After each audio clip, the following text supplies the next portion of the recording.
नमस्कार, मैं हूं निवेदिता। दिल्ली में कोरोना से हालात दिन ब दिन और बिगड़ते जा रहे हैं, इसलिए चर्चा शायद सिर्फ दिल्ली में बढ़ते कोरोना मामलों की ही ज्यादा हो रही है। सीएम केजरीवाल के हाथ से जब बात निकल गई तो उन्होंने केंद्र सरकार से मामले में हस्तक्षेप करने की मांग की। गृह मंत्री अमित शाह ने दिल्ली का कंट्रोल अपने हाथ में तो लिया है, लेकिन अभी तो बिगड़ते हालात पर लगाम नहीं लगाई जा सकी है। इसलिए अब उत्तराखंड, महाराष्ट्र के अलावा यूपी भी दिल्ली से आने वालों को लेकर अलर्ट हो गई है। उत्तर प्रदेश सरकार ने फैसला लिया है कि अब दिल्ली से आने वाले हर एक यात्री का कोरोना टेस्ट किया जाएगा। उत्तर प्रदेश के मुख्य सचिव आर.के. तिवारी ने कहा है कि इसके अलावा अब शादी समारोहों में लोगों की संख्या भी निर्धारित की जा रही है। इसमें सबसे अच्छी बात यह है कि जन जन का सहयोग भी प्राप्त हुआ है।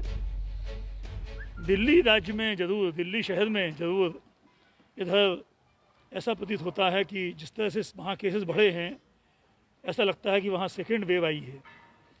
और दिल्ली के कारण जो दिल्ली से सटे हुए हमारे ज़िले हैं, वहाँ भी संख्या बढ़ी है। तो हमने दिल्ली से जो भी, चाहे वो हवाई जहाज़ से आएँ, चाहे रेलगाड़ी से आएँ, चाहे वो बस से आएँ, उन सभी लोगों की हम सैंपलिंग जांच कर रहे हैं। इसके अलावा हम इन्फोर्समेंट में भी, खासतौर से मास्क लगाने पे, सोशल डिस्टेंसिंग के ऊपर और सावधानियाँ बरतने को लेकर के भी जन जन को जोड़ रहे हैं। इसके अलावा जो हमारे कार्यक्रम होते हैं, शादी ब्याह के कार्यक्रम हैं, अन्य सामाजिक कार्यक्रम हैं, उनमें भी संख्या को सीमित करने पर विचार कर रहे हैं। सर, कितने लोगों को लगभग अभी आप लोग अप्रूव करेंगे? देखिए, ये अलग अलग स्थिति के हिसाब से किया जाएगा। इसमें विचार चल रहा है। हमारे जो पश्चिम के ज़िले हैं, गौतम बुद्ध नगर, गाजियाबाद, वहाँ उन्होंने 100 तक करने की, सीमित करने की बात कही है। तो जहाँ जैसी स्थिति होगी उसी हिसाब से कोरोना संक्रमण को रोकने के लिए जो भी उपाय आवश्यक हैं वो सब किए जाएंगे। आंकड़े बताते हैं कि उत्तर प्रदेश के 8 जिलों में पूरे राज्य के 1/4 कोरोना केस हैं। गौतम बुद्ध नगर, गाजियाबाद, हापुड़, बुलंदशहर, मेरठ, मुजफ्फरनगर, बागपत और शामली, ये जिले एनसीआर में हैं, जहां पूरे मामलों के 25% केस हैं। कोरोना से मरने वालों का 11% हिस्सा भी इन्हीं जिलों में है। इस पर योगी सरकार का कहना है कि दिल्ली में कोरोना के बढ़ते संक्रमण के चलते यूपी के सीमावर्ती जिलों में भी कोरोना के केस बढ़ रहे हैं। दिल्ली के सीमावर्ती इलाकों में ज्यादा ध्यान देते हुए वहां टेस्टिंग बढ़ाई गई है। खास ख्याल रखा जा रहा है कि दिल्ली की वजह से आसपास के राज्य में कोरोना का संक्रमण ना फैले।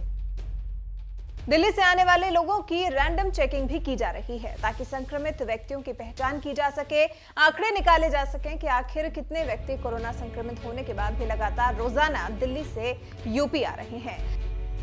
दिल्ली से इतर अगर उत्तर प्रदेश में कोरोना सैंपलिंग की बात करें तो अपर मुख्य सचिव हेल्थ अमित मोहन प्रसाद ने बताया है कि प्रदेश में अब तक 1,80,00,000 सैंपल लिए जा चुके हैं। नवंबर में पॉजिटिविटी रेट 1.6% है, जो कि सबसे ज्यादा है। गौतम बुद्ध नगर, मेरठ, गाजियाबाद, लखनऊ और वाराणसी में सबसे ज्यादा पॉजिटिविटी रेट है। वहीं यूपी के अंबेडकर नगर, हाथरस, बलरामपुर, कानपुर देहात, श्रावस्ती ऐसे जिले हैं जहां नवंबर में सबसे कम कोरोना के केस मिले हैं। यूपी में कोरोना की गाइडलाइंस को और सख्त किया जा रहा है। सोशल डिस्टेंसिंग का पालन करते हुए आर्थिक गतिविधियों को और तेज किया जा रहा है, जिससे उम्मीद लगाई जा रही है कि यूपी को दिल्ली की तरह कोरोना से प्रभावित होने से बचाया जा सके। यानी कि आप भी अगर दिल्ली से यूपी में रोज आते जाते हैं तो तैयार रहिए, आपका कभी भी कोरोना का टेस्ट किया जा सकता है। संक्रमित होने पर आपको ठीक न होने तक घर बैठना पड़ सकता है। तो हमारी तो आपको यही सलाह है कि अगर आपको आपकी तबीयत नासाज लगती है, कोरोना के लक्षण दिखाई देते हैं, तो कृपया खुद को क्वारंटीन कर लें। फिलहाल आप यूपी सरकार की दिल्ली से आने वाले लोगों के लिए की जाने वाली इस रैंडम चेकिंग के बारे में क्या सोचते हैं, हमें कमेंट कर जरूर बताएं।